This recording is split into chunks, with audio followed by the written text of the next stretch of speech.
Hello everyone, I am Meenu और आप मेरे साथ सुन रहे हैं अनडिजायरेबल मैरिज का एपिसोड नंबर 49। वंश और दर्श इंतजार में सीढ़ियों की ओर ही देख रहे थे कि तभी उनकी नजरें और सांसें दोनों सीढ़ियों से उतर रही अपनी अपनी महबूबा को देख थम गई।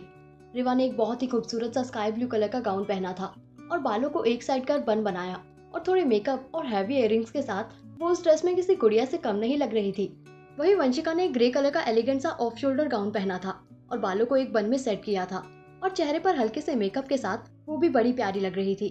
उन दोनों को इस तरह देख वंश और दर्श दोनों की नजरें उनसे हट ही नहीं पा रही थी, पर दोनों लड़कियों ने इस बात पर ध्यान नहीं दिया क्योंकि उन दोनों का ध्यान तो अपने गाउन को संभाल कर चलने में था। दर्श वंशिका को देखकर अपने आप में बोला, मोटू कभी इतनी प्यारी तो नहीं लगी तो मुझे। आज मेरी आंखें बदली हैं या ये एहसास बदलने का नतीजा है। और ये सोचते हुए उसके चेहरे पर एक प्यारी सी मुस्कुराहट आ गई। वहीं वंश रिवा को देखते हुए अपने मन में बोला, समझ नहीं आ रहा ये कहूँ कि तुम रंगों में अच्छी लगती हो या रंग तुम्हारी वजह से अच्छे लगते हैं। पर अगले ही पल खुद को संभाल रिवा की ओर बढ़ा और उसका हाथ थाम उसे उतारने लगा। उसके छुअन को महसूस कर एक पल को तो रिवा सिहर उठी, पर यहाँ बाकी सब भी थे, इसलिए उसने कोई तमाशा नहीं किया और वंश का हाथ थाम चुपचाप नीचे आने लगी, लेकिन अपने मन में बोली, इनकी छुअन इतनी अलग सी क्यों है। लेकिन अपने ही सवाल को इग्नोर कर वो चुपचाप वंश के साथ गाड़ी में जा बैठी। वहीं वंशिका अभी भी गाउन को संभाल कर नीचे आने की कोशिश कर रही थी, तो दर्श उसकी ओर बढ़ा और उसे देखते हुए बोला, ये जो हरकतें हैं ये तेरे बस की नहीं, इसलिए कोशिश मत किया कर। ला मैं पकड़ता हूँ।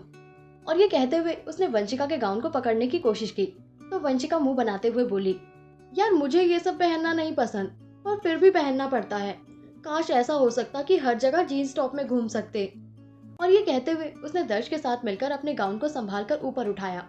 तभी दर्श की नजर उसके गाउन के नीचे पहने जीन्स पर पड़ी, जिसे देख वो हंसते हुए हैरानी से बोला, मतलब सीरियसली तू गाउन के नीचे जीन्स पहन कर आई है।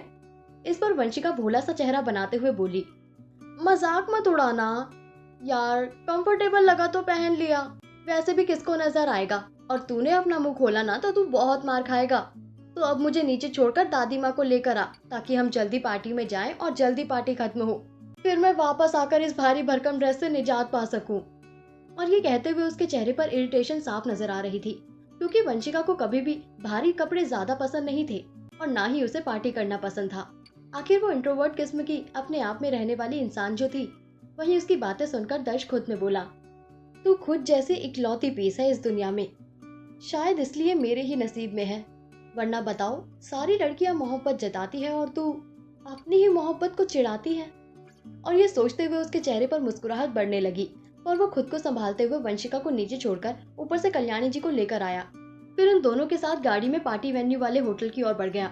इस तरफ वंश की गाड़ी में आज वंश खुद अपनी गाड़ी ड्राइव कर रहा था और उसके इर्द गिर्द उसके बॉडीगार्ड्स की गाड़ियां चल रही थी। वहीं रिवा बस खिड़की से बाहर देखे जा रही थी, क्योंकि कहीं ना कहीं उसे खुद पर वंश की नजर कई बार महसूस हो चुकी थी, तो वो उसका सामना नहीं करना चाहती थी। पर दूसरी ओर वंश था, जो चाहकर भी आज रिवा से अपनी नजरें नहीं हटा पा रहा था। वो खुद में ही बोला, नजरों को कैद कर रखने का हुनर कोई तुमसे सीखे, आजाद होने की तलब नहीं, फिर भी झूठी तलब दिखाता हूँ, पर हर बार मोहब्बत के आगे तुमसे बड़ी शिद्दत से मात खाता हूँ। और हर बार ये सोचते हुए वो मुस्कुराकर कभी एक नजर रिवा को देखता तो कभी एक नजर रास्ते को। वही रिवा उसकी नजरों को महसूस कर अपने आप में बोली, आपकी नजरें कुछ कहती हैं और आप कर कुछ और रहे हैं। मुझे समझ नहीं आ रहा आप चाहते क्या हैं और मैं खुद क्या चाहती हूँ। क्यों आपकी नजरों से गुस्सा नहीं आ रहा मुझे, क्यों सुर्खी आ रही है चेहरे पर, क्यों आपका यूं देखना मुझे गवारा है। ये सोचते हुए वो अपने इन्हीं ख्यालों में गुम रही और इसी तरह उन दोनों के बीच पसरी खामोशी के साथ उनका ये रास्ता कट गया। वहीं दर्श की गाड़ी में कभी दर्श वंशिका की ओर देखता तो कभी वंशिका उसकी तरफ। आखिर यहाँ आग दोनों तरफ से बराबर जो लगी थी, पर फिर दर्श ने उसकी ओर देखना छोड़ा और उसकी नजरों की तपिश को अपने चेहरे पर महसूस कर मुस्कुरा उठा। फिर खुद में बोला, खुद तुम्हें देखने से ज्यादा तुम्हारा मुझे देखना मुझे सुकून दे रहा है। हाल फिलहाल अपने एक तरफा इश्क के वहम में जी लो और इसी तरह निहार लो मुझे, क्योंकि मैं सबसे पहले वंश को बताऊंगा, फिर तुम्हें बताऊंगा और उसके बाद हक से निहारूंगा तुम्हें। आखिर पहली बार मोहब्बत जो हुई है और जिससे हुई है उसने मुझसे बड़ी शिद्दत से मोहब्बत की भी है और निभाई भी। अब मेरा भी तो फर्ज बनता है ना। और ये सोचते हुए उसने गाड़ी में एफएम ऑन कर दिया। तभी जो गाना बजा वो उन दोनों के जज्बातों को बखूबी बयां कर रहा था। पहला पहला प्यार है, पहली पहली बार है। इसी तरह वो लोग भी लगभग खामोशी के साथ ही होटल पहुंचे। वहां पहुंचकर उन्होंने देखा कि मीडिया बाहर लाइन लगाई खड़ी है ताकि वंश और उसकी वाइफ की एक फोटो ले सके।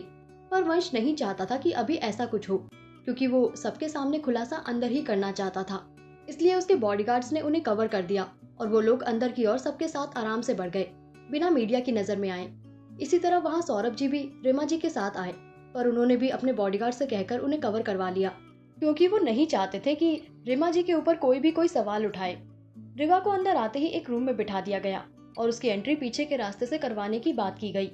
उसके बाद वंश दर्श और वंशिका से बोला, जाओ जाकर देखो अखिलेश चौधरी अपने पूरे परिवार के साथ आया या नहीं, और अगर आ चुका है तो अनाउंसमेंट करो कि मैं रिवा के साथ एंट्री लेने वाला हूँ, पर उसका नाम अभी अनाउंस मत करना। और ये कहते हुए वो उस कमरे की ओर बढ़ गया जहाँ रिवा इस वक्त बैठी थी। वही वंश की बात सुनकर दर्श और वंशिका बाहर आए और पूरे हॉल की तरफ नजर घुमाने लगे। तभी उनकी नजर अखिलेश चौधरी और उनके परिवार की तरफ पड़ी, तो वो दोनों एक दूसरे को देख मुस्कुरा उठे और स्टेज की तरफ बढ़ गए। तभी दर्श वंशिका के साथ स्टेज पर आया और सबको देखते हुए मुस्कुरा कर बोला, हेलो एवरीवन, कैसे हैं आप लोग? मैं जानता हूँ आप सोच रहे होंगे कि वंश सिसोदिया ने शादी कर ली, पर कैसे? तो भाई जहाँ मोहब्बत होती है तो शादी होनी ही है ना। अब आप ये भी सोच रहे होंगे कि किससे की, जिसका जवाब वंश अपनी प्यारी वाइफ के साथ आकर खुद देगा। तो दिल थाम कर बैठिए। और वो कह रहा था कि तभी वंशिका बीच में बोली, स्वागत करें मेरे भाई और प्यारी सी स्वीट सी भाभी का, so give a big round of applause. और ये कहते हुए वो दर्श के साथ तालियां बजाने लगी। तभी पूरे हॉल में अंधेरा छा गया और स्टेज के पीछे बने एंट्रेंस की तरफ स्पॉटलाइट पड़ी। उस जगह के इर्द गिर्द पूरा धुआं था और सिर्फ दो लोगों की परछाई नजर आ रही थी, जिस कारण सबके मन में वंश की वाइफ को देखने का एक्साइटमेंट और ज्यादा बढ़ गया। वहां बैठा चौधरी परिवार भी उस ओर देखते हुए आपस में बोला, कौन है वो लड़की, किसके साथ अचानक वंश सिसोदिया जैसे आदमी ने शादी कर ली? तो आकेश भी उस ओर देखते हुए बोला, होगी कोई भी, हमें क्या, वैसे भी पता चल ही जाएगा ना, देखते हैं क्या होगा आकेश का रिएक्शन जब उसे पता चलेगा कि वंश की शादी रिवा से हुई है। जानने के लिए सुनते रहिए कहानी के आने वाले एपिसोड्स। Thank you.